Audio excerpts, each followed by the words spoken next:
for a couple of minutes, I want to hand the mic over to David Goldsmith, who for a couple of minutes will talk about a kaupapa that's important to him. So, kia ora, David.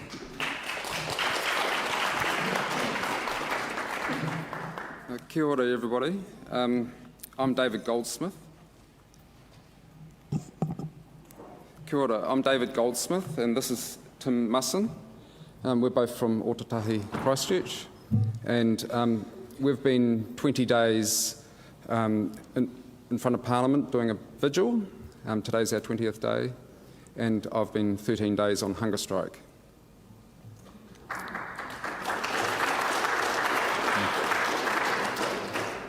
Thank you. Today I'm feeling quite a lot better, actually. I think my body's shifted into quite firmly into ketosis, which makes me feel a bit better. It was suggested to me by a few people that I should come and talk here, and I said, no, I don't think I can face that. So I'm a very last-minute addition.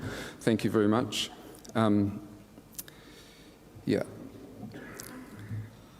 I'd just like to... okay, now I'll move on to this. I need to be quick. Yeah, so I want to talk a little bit about hunger striking and what I'm doing, and particularly about self-care. I'm taking very seriously looking after myself doing this. I have a 4-year-old daughter at home. I'm actually doing this for her and for all the children in the future that are facing a very, very uncertain future. But also I want to go home to her. So I'm not doing an absolute pure hunger strike. I'm taking supplements. I'm taking electrolytes, vitamins and minerals, and that mitigates a lot of the concerns about hunger striking. I also will stop at any point if there's a strong medical reason that says I need to stop. I had a minimum goal of 2 weeks, and I'm almost there, and I'm feeling very confident that I'll be able to get to 3 weeks, which I've now decided is my maximum, 21 days. And there are other hunger strikers waiting in the wings to go and relay with me. David, why are you hunger striking? Sorry? Why are you hunger striking? I'll come to that. Yep. So we're hoping to keep this going up to the election and beyond. So what's the goals of me hunger striking and us doing a vigil?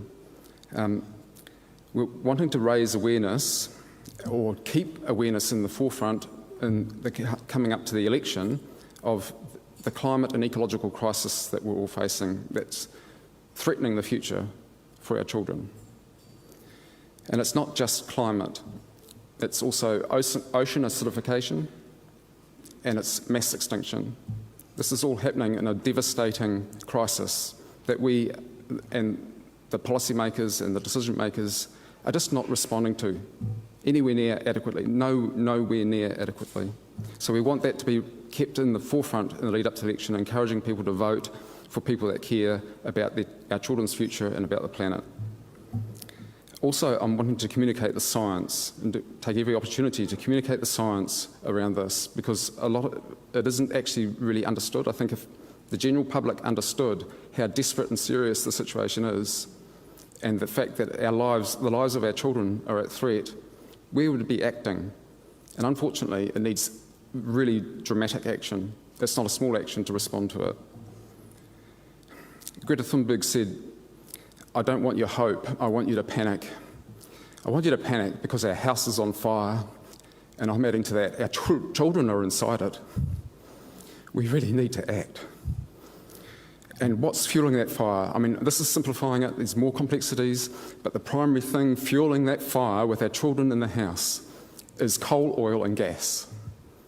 And we have people talking about turning off the tap maybe in 2050 or whenever. If you had a house on fire with your children inside and you could turn off the tap, you'd turn off the tap and go and try and rescue them.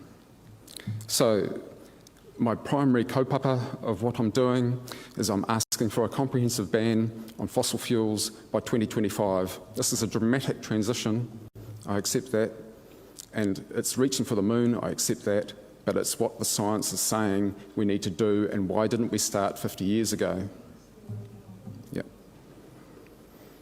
We didn't start 50 years ago, and now we have, I don't know, we may already be out of time.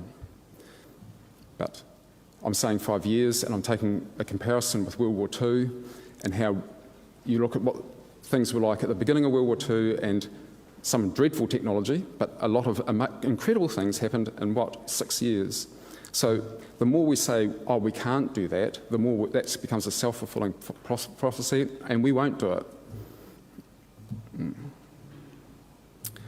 So I'm calling for others to join us at Parliament or start your own vigils around the motu.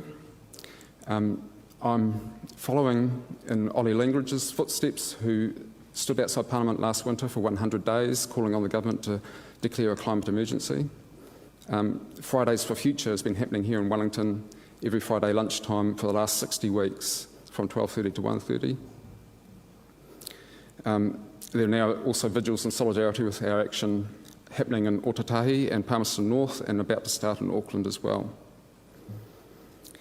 What we need is hundreds and thousands of Greta Thunbergs, all of you rising up in your own way. So when I was planning to come here and do this and thinking about it, thinking, well, one person in front of Parliament hunger striking is not going to change any decision making really. What's needed is a call for others to rise up. So I've set up a vision that I'm calling E2 for Future. And I'm not wanting that to be a new group, I'm just wanting that to be a coalition of individuals and groups, churches, unions. I'm calling on all of you to E2. Rise up like Greta Thunberg. Each of us in our own way. Stand up for our children's future.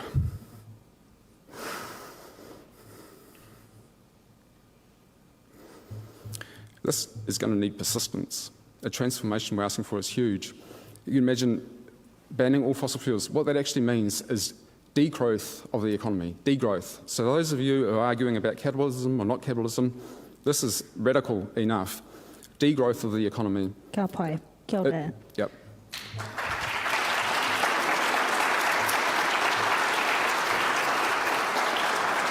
Kia ora, David.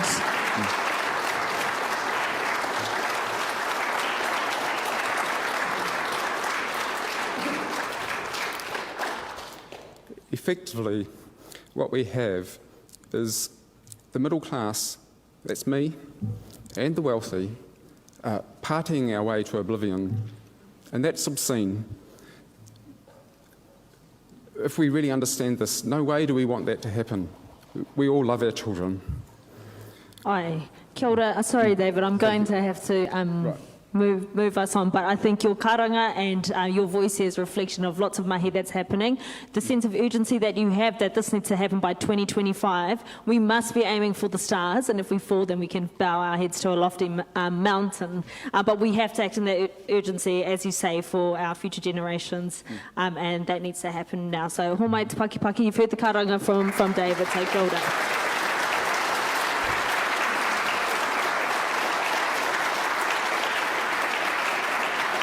And I think that it's important, you know, like transformation and change happens in so many levels. There's direct action, I'm right behind you on that when you do that. Those who are working in the system who want to make it less shit, that's really important, mahi. And then those who are on the outside who are like going to burn that stuff down. We need to work collectively to make sure that we are working towards the vision that's going to work for all of us.